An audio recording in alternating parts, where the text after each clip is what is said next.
এই ঈদগার মধ্যে দেখবেন যেগুলো রোজা রাখছে না, বেনসন খাইছে, পাড়ার মতন 2-3 বেলা খাইছে, খায়া দেখবেন এগুলা কি করব, ইন্ডিয়ান ধুতি কাপড় দিয়া একবারে ভাতলা ফান্ডে বানাইবো, সেন্টু গেঞ্জিটা ভরবো, দেখা যা লঙ্গিটা লাগায়া, ব্যাসলেটটা লাগায়া এমনি আস্তে আস্তে যাইবো, বাচ্চা কাচ্চা হাতে দিয়ে করে এমনি লুঙ্গিটা ধরে এমনি আইটা যাইয়া একদম ঈদগার ঈদের নামাজের প্রথম কাতার। এবার ইমাম সাহেব জিগাইবে, ইমাম সাহেব জামাত আজকে কড়া হইব, মন হয় জানে বাপরে বাবা আসমান থেকে অলি লেমেছে, অলি অলি। আমরা দেশে জিন্দা অলি আছে না, বিডেতে লোক ইফতার করে। আর একটা আছে আন্তর্জাতিক সাফাবাজ,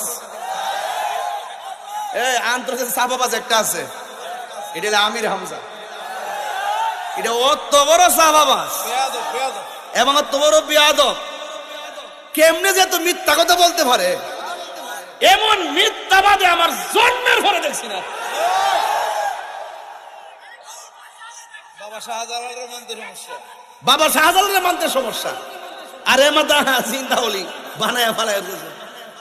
আরে বাবা আপনি ওলি আল্লাহ নামে অসুবিধা নাই, আপনি কাউকে মুমিন বলবেন অসুবিধা নাই, আপনি কাউকে ওলি বলবেন অসুবিধা নাই, কিন্তু তার কর্ম ওলির মতো হতে হবে।